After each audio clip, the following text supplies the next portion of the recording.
Bismillahirrahmanirrahim. Assalamualaikum warahmatullahi wabarakatuh.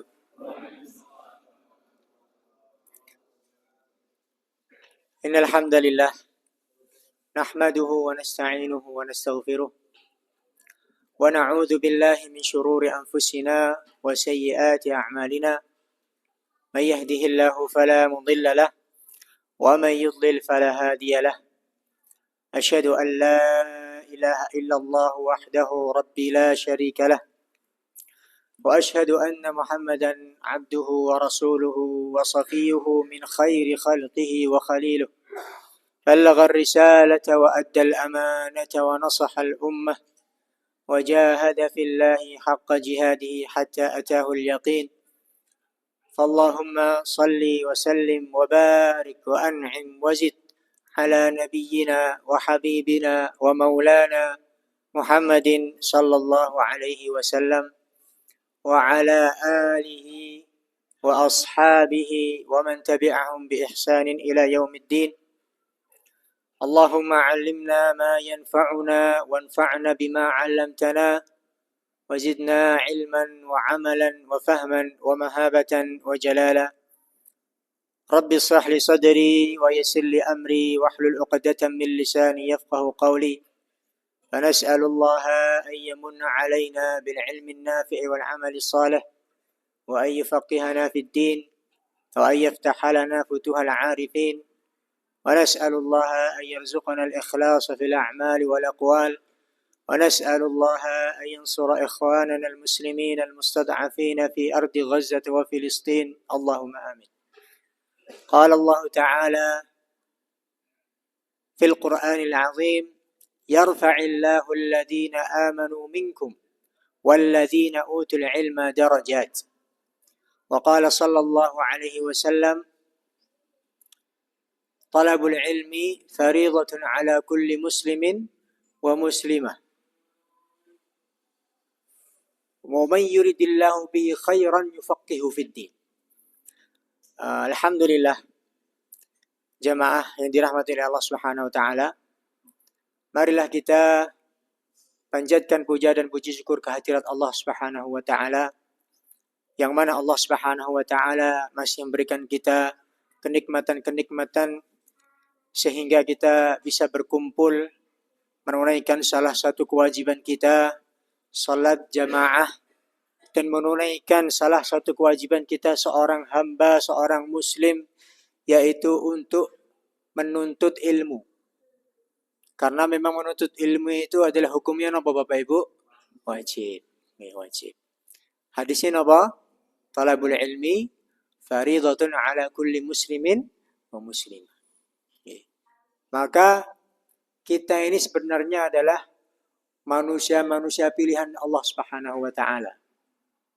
Karena Allah Subhanahu wa taala menginginkan di dalam diri kita itu sebuah kebaikan, Pak. Tandanya apa? Tandanya kita bisa duduk di majelis ilmu. Wa may yuridillahu bihi khairan yafaqihu fid-din. Maka barang siapa yang diinginkan Allah Subhanahu wa taala sebuah kebaikan di dalam dirinya, maka Allah Subhanahu wa taala akan memahamkan agama. Yafaqihu fid-din. Maka dia dipermudah untuk jalan ke dalam majelis ilmu. Maka ini adalah sebuah keutamaan yang sangat luar biasa yang wajib untuk kita syukuri. Kemudian salawat serta salam kita aturkan kepada junjungan kita Nabi besar Muhammad sallallahu alaihi wasallam. Semoga Rasulullah SAW berkenan untuk berikan kita pertolongan syafaatnya di hari kiamat kelak. Amin ya rabbal alamin. Alhamdulillah Bapak Ibu yang dirahmati oleh Allah Subhanahu wa taala.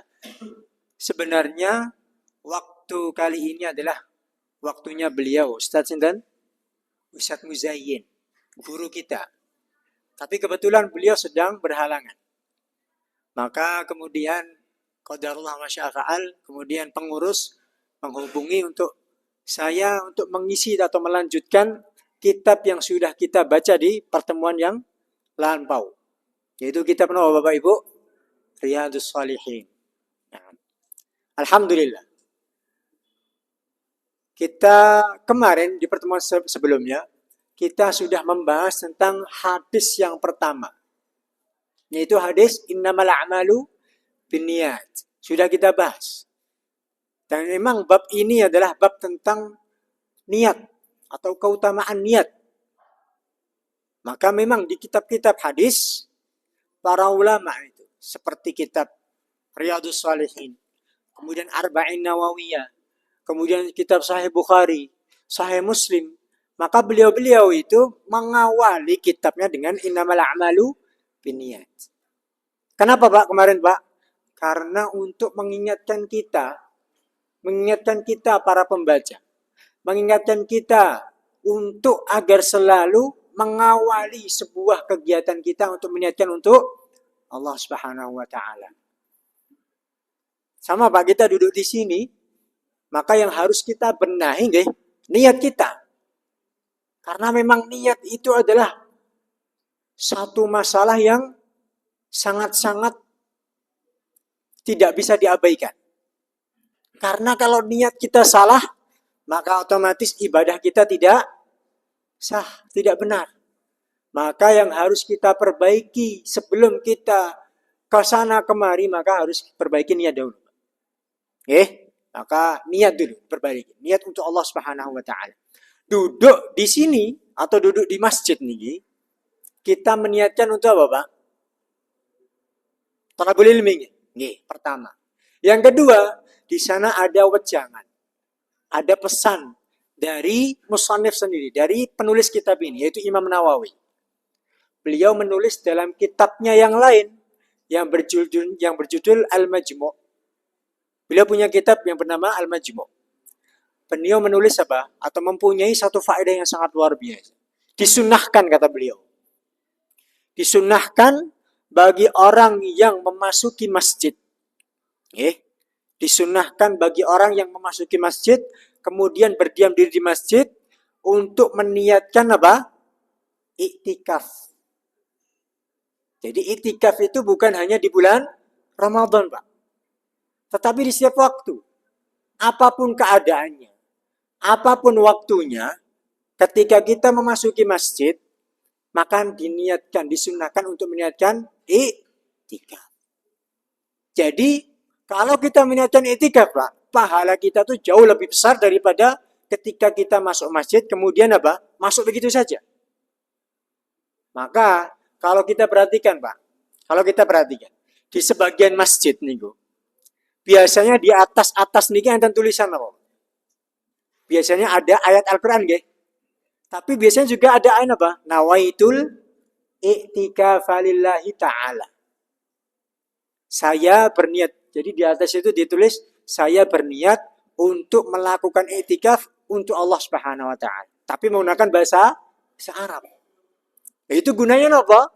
Gunanya itu adalah untuk mengingatkan kita yang masuk masjid itu agar meniatkan untuk i'tikaf.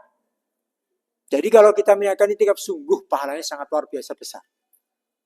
Monggo, jenengan belum niat i'tikaf, monggo niatkan i'tikaf dulu, Pak.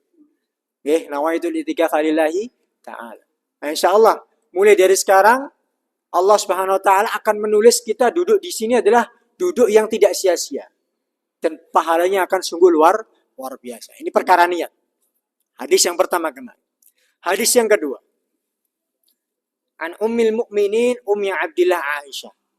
Hadis yang kedua ini masih berkaitan tentang niat juga, Pak. Masih berkaitan tentang niat. Hadis yang kedua ini diriwayatkan oleh salah seorang sahabiat. Sahabat dari karangan perempuan. Sinten? Aisyah. Siapa yang tidak kenal Aisyah, Pak? Kenal nggih? Sinten Aisyah? Aisyah itu punya julukan. Julukannya sinten, Pak? Ummul Mukminin, atau di mudah bahasa Indonesia adalah ibunya atau ibunda orang-orang mukmin. Kenapa beliau dijuluki seperti itu? Karena beliau adalah salah satu dari banyaknya istri Rasulullah Sallallahu Alaihi Wasallam. Maka beliau dijuluki Ummul Mukminin. Dan semua istrinya Rasulullah dijuluki Ummul Mukminin. Ibunya orang-orang beriman. Di sana punya laqab. Dan Aisyah, beliau punya kunyah. Kunyah niku napa to, Pak? Ibu. Kunyah itu adalah nama yang diawali dengan abu atau ummu. Jadi kalau biasanya seseorang itu berkunyah menggunakan nama anak pertama biasanya. Jadi kalau anaknya yang pertama itu Muhammad, maka dia berkunyah Abu Muhammad. Kalau anaknya sinten? Zaid, maka Abu Zaid. Nah, Aisyah ini juga punya kunyah beliau ini, yaitu kunyahnya Ummu Abdillah. Tetapi yang menjadi sedikit pertanyaan apa? Aisyah itu tidak punya anak. Tapi kok bisa nama kunyahnya Ummu Abdillah? Pripun niku, Pak? Aisyah itu tidak punya anak, tetapi kunyahnya Ummu Abdillah. Ternyata Aisyah itu mengambil kunyah Ummu Abdillah karena Aisyah itu punya saudara perempuan yang bernama sinten? Asma. Jadi Asma itu adalah saudara perempuannya Aisyah atau anaknya sinten? Abu Bakar As-Siddiq. Nah, kemudian Asma ini menikah dengan salah seorang sahabat yang mulia juga, yang bernama Zubair bin Awam. Dari pernikahan kedua sahabat ini, kemudian mempunyai anak yang bernama Abdullah. Maka Aisyah mengambil kunyah Ummu Abdillah dari ponakannya. Anak saudara perempuannya itu ponakannya Abdullah. Maka beliau berkunyah Ummu Abdillah. Aisyah adalah salah seorang sahabat yang mulia, anak dari salah seorang sahabat yang mulia juga. Sinten? Abu Bakar. Baik. Abu Bakar itu kunyah atau nama, Pak? Abu Bakar. Kunyah ternyata. Abu Bakar itu kunyah. Yang menjadi pertanyaan, nama aslinya sinten, Pak? Enten sing ngartos nih ya, Abu Bakar. Nama aslinya sinten? As-Siddiq. As-Siddiq itu lakab beliau. Abu Bakar As-Siddiq. Abu Bakar adalah kunyah, As-Siddiq adalah julukan beliau. Kenapa dijuluki As-Siddiq? Karena beliau adalah orang pertama yang membenarkan peristiwa Isra Mi'raj. Maka kemudian dijuluki Rasulullah SAW sebagai As-Siddiq.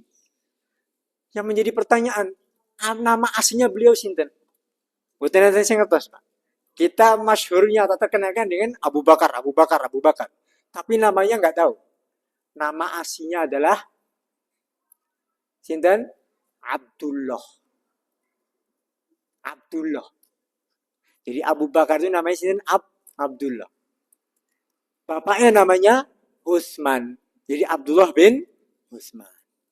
Maka Aisyah ini adalah salah seorang sahabat yang mulia. Sama seperti istri-istri yang lain. Jadi ada sebuah kisah. Jadi istri atau suami itu kan sudah menjadi tabiatnya, Pak. Jadi dunia keluarga itu sudah ada asam garam yang ini. Kadang punya rasa cemburu. Aisyah juga sama. Dia apa mboten, Pak? Kula tanglet jenengan. Soalnya kula belum berkeluarga soalnya. Belum berkeluarga. Jadi Aisyah itu seperti istri-istri yang lainnya. Pernah juga, Pak, mempunyai rasa cemburu. Suatu saat Rasulullah SAW itu sering sekali menyebut nama apa? Khadijah. Sering beliau menyebut Khadijah. Saking seringnya kemudian didengar oleh Aisyah, maka Aisyah ini apa? Cemburu. Karena sering disebut. Maka kemudian ya Rasulullah, kata Aisyah, kenapa engkau itu sering menyebut nama-nama Khadijah? Sedangkan Khadijah itu sudah apa? Sudah meninggal. Cemburu, Pak. Terus apa kata Rasulullah? Ya Aisyah, sesungguhnya Khadijah itu adalah wanita yang baik. Kenapa? Karena dari Khadijah lah aku mempunyai apa? Keturunan. Dan Khadijah lah adalah orang yang pertama kali apa? Membenarkan ada namanya apa? Wahyu. Jadi ketika Nabi Muhammad SAW didatangi Jibril di Gua Hira, maka kemudian apa? Beliau Nabi Muhammad itu gemetar badannya. Takut. Karena pertama kali melihat makhluk yang sangat luar biasa, Jibril. Maka kemudian apa? Beliau pulang ke rumah. Maka kemudian ya Khadijah, dasiruni atau zammiluni.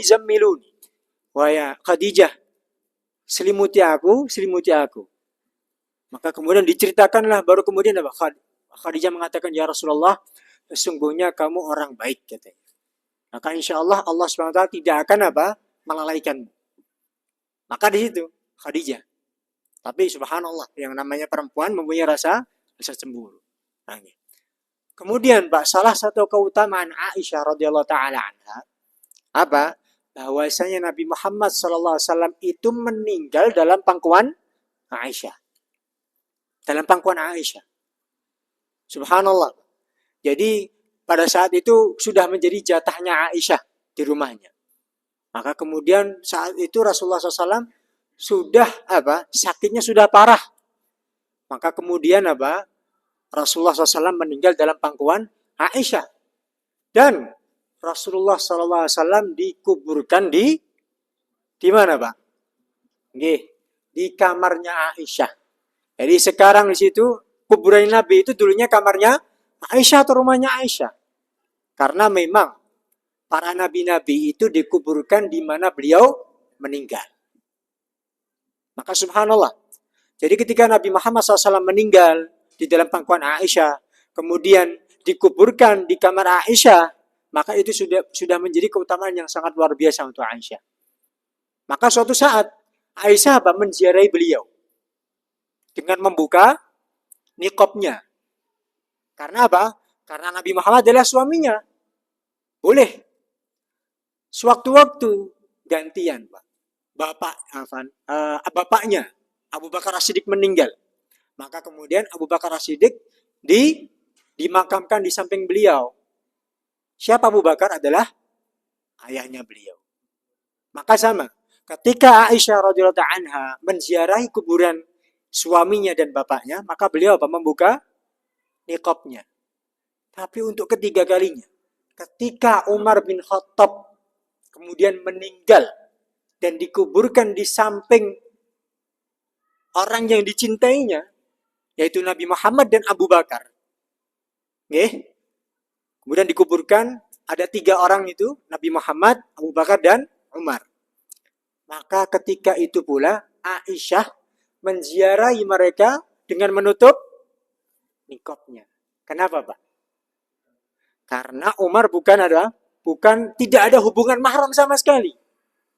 Maka di sini bagaimana sebuah kemuliaan Aisyah radhiyallahu ta'ala ketika mendapati kuburannya sudah diisi orang yang bukan mahramnya, maka di situ Aisyah menutup niqabnya.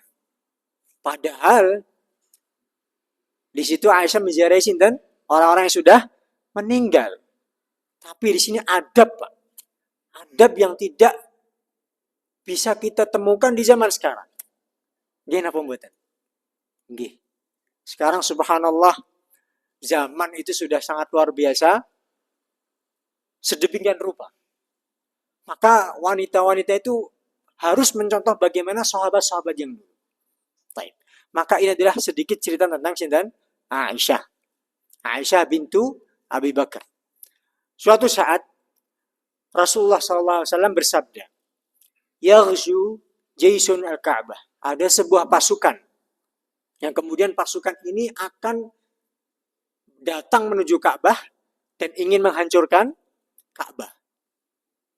Fa'idha kanu bibaida minal ard yukhsafu bi'awwalihim wa akhirim. Tapi ketika pasukan tersebut belum sampai di Ka'bah, ketika pasukan tersebut sudah berada di sebuah tanah yang lapang, belum sampai Ka'bah, maka pasukan tersebut ditenggelamkan oleh Allah Subhanahu wa taala dari barisan yang paling awal sampai barisan yang paling terakhir.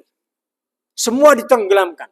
Entah itu pasukannya yang akan merangi Ka'bah atau bahkan bukan dari pasukan tersebut. Di sini disebutkan qalat. Kemudian Aisyah bertanya, "Ya Rasulullah, bagaimana mereka itu ditenggelamkan di bumi? Sedangkan di dalam pasukan tersebut ada orang-orang yang niatnya untuk berdagang. Ada juga orang-orang yang bukan dari golongan mereka. Jadi semua itu ikut ditenggelamkan Allah. Entah itu orang yang akan menghancurkan atau orang-orang yang sedang berada di situ tersebut sedang melakukan jual beli. Ada juga bahkan orang yang tidak ada niat sama sekali. Di situ dia. Tapi ikut ditenggelamkan oleh Allah Subhanahu wa taala. Apa kemudian? Kemudian Rasulullah sallallahu alaihi wasallam menjawab, "Benar ya Aisyah. Jadi semua itu akan ditenggelamkan Allah Subhanahu wa taala. Tapi nanti di akhirat orang-orang tersebut akan dibangkitkan Allah Subhanahu wa taala tergantung dengan niatnya. Jadi orang yang niatnya untuk menghancurkan Ka'bah, nanti akan disisa oleh Allah Subhanahu wa taala. Ada orang yang yang sedang melakukan jual beli. Karena memang di situ sedang sedang dilewati pasukan tersebut. Ya nanti akan dibangunkan atau dibangkitkan oleh Allah Subhanahu wa taala dengan seperti itu. Tidak akan diazab. Jadi orang-orang yang tidak ada niatan yang nggak akan diazab oleh Allah Subhanahu wa taala. Tetapi Tetapi memang Pak. Sedangkan dalam firman Allah Subhanahu wa taala, Allah Subhanahu wa taala berfirman, "Wattaqu fitnatan la tusibanna alladhina zalamu minkum khassah wa'lamu annallaha syadidul iqab." Dalam surat Al-Anfal ayat 25. Hati-hati gitu. Sesungguhnya musibah, bala, musibah itu tidak akan menimpa kepada orang-orang yang zalim saja. Taib, musibah itu Pak. Sifatnya itu menyeluruh. Jadi ketika musibah datang, banjir datang, atau gunung meletus datang, tsunami datang, gempa datang, itu dampaknya itu sinten Pak? Semua orang. Orang yang soleh pun kena. Orang yang rajin mendatangi masjid pun kena.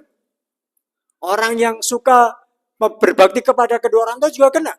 Jadi musibah ketika sudah turun, ketika sudah datang, maka itu akan menimpa seluruh makhluk. Entah itu yang soleh atau toleh, orang yang suka bermaksiat atau orang yang tidak suka bermaksiat, semua akan kena. Maka hati-hati. Ayatnya sudah jelas. Maka orang-orang tersebut yang tidak ada niatan, itu terkena azab Allah karena apa? Karena memang mereka bersama orang-orang yang seperti itu. Maka hati-hati Pak, walaupun kita tidak melakukan kemaksiatan, tetapi kita bisa terkena musibah. Bisa terkena musibah. Karena memang musibah yang Allah turunkan itu, pertama atau sebab yang paling utama adalah disebabkan oleh apa Pak? Tangan ulah manusia itu sendiri. Yang kemudian Allah SWT turunkan musibah. Musibah itu kalau dipandang dari pandangan orang-orang yang bermaksiat, maka musibah itu untuk apa? Untuk tambah menghinakan mereka. Tapi musibah ketika turun, kemudian dalam cara pandang orang mukmin, maka itu nanti akan mengangkat derajat orang mukmin tersebut. Dia sabar atau tidak? Kalau sabar, maka Allah SWT akan mengangkat derajatnya. Akan menambah pahala-pahala dia. Maka salah satu penolak bala itu adalah ketika manusia itu berdoa kepada Allah Subhanahu wa taala. Karena sifat atau asal musibah itu turun dari langit ke bumi. Siapa yang menurunkan musibah, Pak? Allah. Tetapi apakah Allah itu menurunkan musibah itu hanya untuk ingin Untuk hambanya sengsara? Mboten. Untuk apa? Untuk orang zalim benar, untuk akan menghinakan dia. Untuk orang mukmin, untuk mengangkat derajat orang mukmin tersebut. Maka sifat asli musibah itu adalah turun dari langit ke bumi.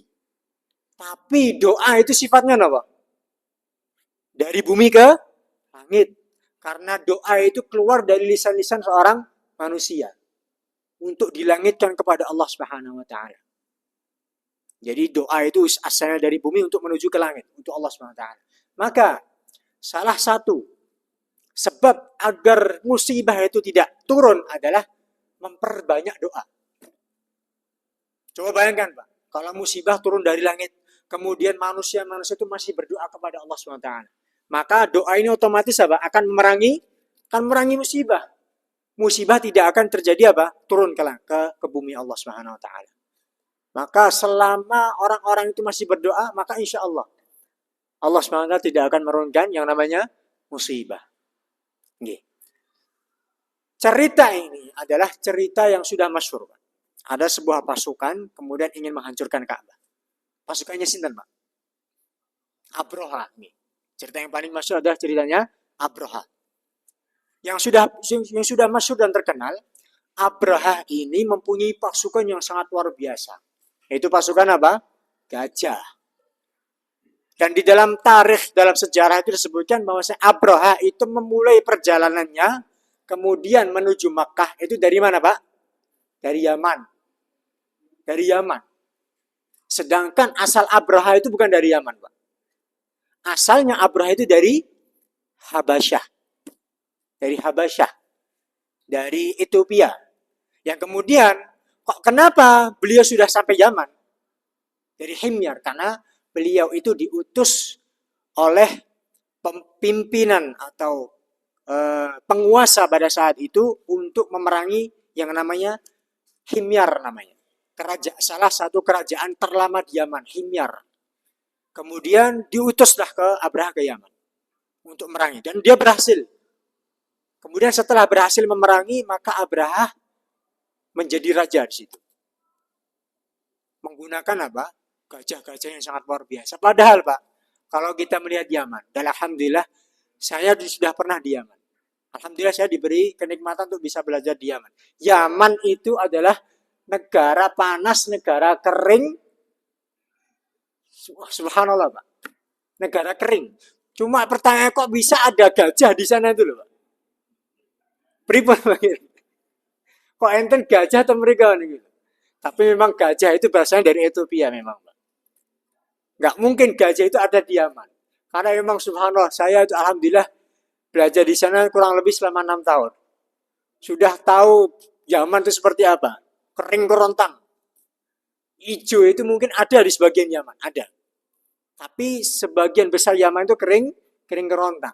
Coba bayangkan, Pak, kalau kita hidup di Indonesia ini adalah hidup atau yang musimnya adalah tropis, hujan bisa datang berkali-kali, maka di Yaman itu dalam setahun hujan itu bisa dihitung jari, Pak. Jadi bisa dihitung jari. Jadi memang di sana itu kalau nggak panas ya dingin. Kalau sudah hujan kemudian deras, oh sudah itu banjir. banjir. Banjir. Jadi seperti itu ya, Pak. Jadi Abraha ini kenapa beliau itu memerangi Ka'bah? Ingin sekali menghancurkan Ka'bah. Ternyata ada asal-usulnya, Pak. Dia itu iri, hasad. Kok kenapa ada sebuah bangunan, kemudian apa? Didatangi manusia pada seluruh penjuru dunia. Maka beliau ini iri, Abraha itu iri. Maka kemudian sebelum dia datang untuk ingin menghancurkan Ka'bah, dia ini juga membangun gereja atau Ka'bah untuk menandingi Ka'bah. Sampai sekarang ada bekasnya di Yaman, Pak. Di Son'a namanya. Dan Son'a itu menjadi ibu kota Yaman. Dan sekarang kurang lebih sudah diduduki oleh Syiah Houthi namanya. Kalau jenengan mengikuti kabar, niku ada namanya Syiah Houthi. Nah, dan sekarang itu di Son'a ada bekas itu. Ada bekas bangunan yang dulu dijadikan Ka'bah atau gereja sebagai tandingan Ka'bah di Arab Saudi. Enten. Jadi lubang besar seperti itu. Cuma lubang. Yang saya dengar itu sekarang dibuat apa? Dibuat untuk orang-orang membuang sampah di situ. Di situ. Jadi subhanallah. Maka kemudian apa? Sifat irinya Abraha itu muncul. Kemudian meninggi. Maka Abraha ini untuk mempersiapkan sebuah pasukan yang sangat luar biasa besar. Pasukan gajah namanya. Maka ketika Abraha ingin memulai suatu perjalanan, sebelum sampai di Ka'bah, maka Abraha ini sampai suatu daerah yang bernama Magmas atau Magmas seperti itu. Maka ketika sudah sampai di tempat Magmas ini yang bernama Magmas, gajahnya itu tahu-tahu apa? Berhenti untuk tidak mau berjalan. Tetapi sebuah yang menjadi pertanyaan, ketika gajah ini kemudian dihadapkan untuk membelakangi Ka'bah, untuk kembali ke Yaman, itu mau. Tapi ketika dihadapkan lagi untuk pergi ke Ka'bah, ke Arab Saudi sana, nggak mau lagi, Pak. Sudah tahu, sudah ada firasat jadi, sudah ada firasat. Maka Allah Subhanahu wa taala apa? Mengirimkan pasukan apa? Burung yang kemudian akan diabadikan di surat-surat apa? Al-Fil. Alam tara kaifa fa'ala rabbuka bi ashabil fil. Alam yaj'al kaidahum fi tadlil wa arsala 'alaihim tayran ababil. Maka kemudian Allah Subhanahu wa taala mengirimkan rombongan burung-burung, yang mana burung-burung tersebut membawa sebuah kerikil atau batu-batu. Dikatakan batu-batu tersebut adalah batu-batu yang dari panas dari api neraka. Maka kemudian batu-batu tersebut apa? Dilemparkanlah ke pasukan gajah tersebut. Sudah habis. Habis. Karena di sini dia akan memerangi apa? Suatu bangunan yang agung yang dibangun oleh Nabi Ibrahim alaihissalam dan anak Ismail. Maka Pak, jamaah yang dirahmati oleh Allah Subhanahu wa taala, maka seyogyanya seorang muslim untuk bisa membenarkan niatnya tadi, untuk bisa Pak, mencari teman-teman yang soleh. Walaupun Pak, kita orang soleh contohnya, orang yang beribadah kepada Allah, maka jangan sampai apa? Kita mau untuk berkumpul kepada orang-orang yang tidak benar. Hati-hati, kenapa? Karena ditakutkan nanti akan jatuh di dalamnya apa? Sebuah azab, sebuah musibah yang tidak kita inginkan. Karena tadi sudah jelaskan apa? Musibah itu pasti jatuh kepada semua makhluk. Orang yang soleh kena, orang yang suka zakat kena, orang yang suka berpuasa kena, orang yang suka menghadiri majlis ilmu juga kena. Maka hati-hati. Maka hati-hati. Subhanallah. Subhanallah. Ini hadis yang kedua. Hadis yang ketiga sama. Juga diriwayatkan oleh salah seorang sahabat sama, Aisyah juga. Kemudian Rasulullah SAW bersabda, La hijrata ba'dal fathi, walakin jihadun wa niyatun, wa idha stunfirtum fanfiru. Hadisnya adalah Rasulullah SAW bersabda, tidak ada hijrah dari Makkah ke negara-negara yang lain setelah Makkah sudah dibuka atau sudah setelah peristiwa Fathul Makkah. Yang ada hanyalah niat untuk berjihad, niat untuk keluar dari Makkah untuk berjihad di jalan Allah Subhanahu wa taala. Walakin jihadun wa niyyah. Wa idza stunfirtum fanfiru. Apabila kalian diperintahkan untuk berjihad, maka apa? Maka pergilah untuk berjihad. Baik. Tidak ada hijrah dari Makkah ke negara-negara yang lain. Kenapa? Karena tadi Makkah sudah menjadi negara Islam. Maka ketika sudah peristiwa Fathul Makkah, maka Makkah sudah dihukumi negara Islam. Loh, kenapa Nabi Muhammad SAW hijrah ke Madinah? Maka karena pada saat itu Makkah masih menjadi apa? Negara kafir.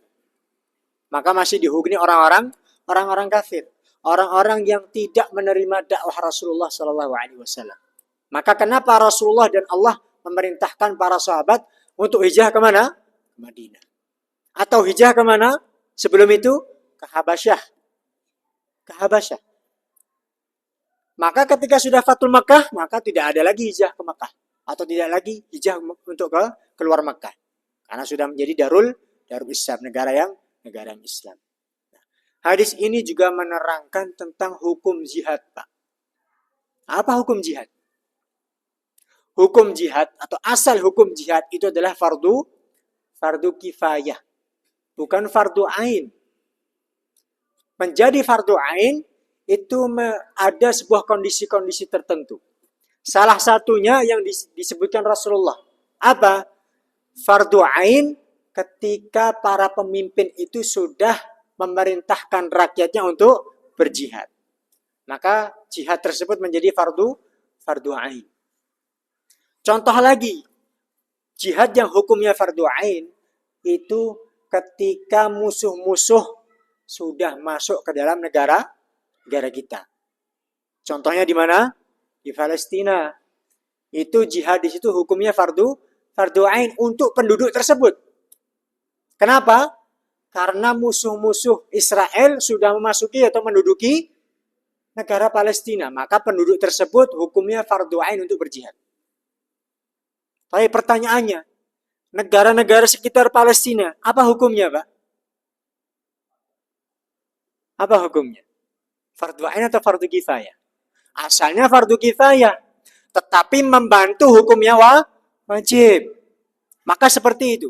Maka negara yang paling dekat hukumnya apa? Akan menjadi fardu ain. Kemudian melebar lagi menjadi fardu kifayah. Melebar lagi sampai Indonesia, maka hukumnya fardu kifayah. Ngerti nggih, Bang? Ya, contohnya lagi apa? Jihad menjadi fardu ain ketika pasukan muslim dan pasukan kafir sudah bertemu. Maka itu sudah menjadi fardu ain. Maka kenapa di situ diharamkan untuk apa? Untuk lari dari kancah peperangan. Kecuali untuk apa? Sebuah strategi. Itu diperbolehkan. Tetapi kalau tidak ada niatan untuk membangun strategi agar pasukan Islam menang contohnya, maka hukumnya apa? Haram, tidak diperbolehkan. Maka asal jihad itu fardu kifayah. Fardu kifayah. Bisa menjadi fardu ain dalam kondisi-kondisi tertentu. Dan para ulama itu membagi jihad itu ada dua, Pak. Ada yang namanya jihadu at-talab. Ada yang namanya jihadu difa. Ada jihad untuk membuka kota-kota agar Islam masuk ke dalam kota tersebut, sebagaimana Rasulullah SAW melakukan jihad seperti apa? Untuk merangi penduduk Makkah. Itu jihadnya jihad talab. Agar Makkah itu terbuka untuk apa? Agama Islam. Sebagaimana para sahabat itu apa? Memerangi negara-negara yang lain agar Islam bisa masuk ke dalam negara tersebut. Ada juga jihad difa namanya. Yaitu apa? Jihad untuk menjaga. Untuk apa? Menjaga agar musuh itu tidak menduduki tempat kita. Sama seperti apa? Jihad di Palestina. Itu jihad difa namanya. Menjaga agar tanah aslinya tidak diambil oleh penjajah. Dan itu hukumnya pada Pak? Fardu ain. Maka menjadi pertanyaannya. Orang ketika pergi untuk berjihad, itu niatnya apa, Pak? Niatnya agar dikatakan untuk dia sebagai pejuang, niatnya agar dipandang sebagai pemberani, atau niatnya untuk meninggikan kalimat la ilaha illallah. Yang kedua, maka seseorang dihukumi atau jihadnya itu benar ketika niatnya di dalam hatinya benar, yaitu meniatkan agar kalimat la ilaha illallah itu apa? Tinggi. Maka itu sudah dihukumi benar. Tapi kalau niatnya nggak benar, agar dipandang sebagai pejuang, agar dipandang sebagai pemberani, maka hati-hati. Di pertemuan sebelumnya sudah kita jelaskan bahwa orang tersebut adalah orang yang paling awal orang yang paling dilemparkan ke dalam neraka. Maka memang benar, Pak. Masalah niat itu adalah masalah yang urgent sekali. Sekali kita terjatuh ke dalam niat yang salah, ya sudah. Maka Allah Subhanahu wa taala tidak melihat itu. Subhanallah. Maka alhamdulillah pada majlis kali ini kita mengambil dua hadis, Pak, yang diriwayatkan oleh salah seorang sahabat yang mulia, Aisyah radhiyallahu taala anha. Dan sudah azan. Maka semoga kita bisa mengambil ibrah, bisa mengambil suatu faedah dari dua hadis tersebut. Kemudian kita bisa mengamalkan apa yang menjadi pesan Rasulullah SAW terhadap umatnya. Kemudian kita bisa mengamalkan dan Allah Subhanahu wa taala bisa memberkahi ilmu-ilmu kita. Wabillahi taufiq wal hidayah, waridha wal inayah. Wassalamualaikum warahmatullahi wabarakatuh.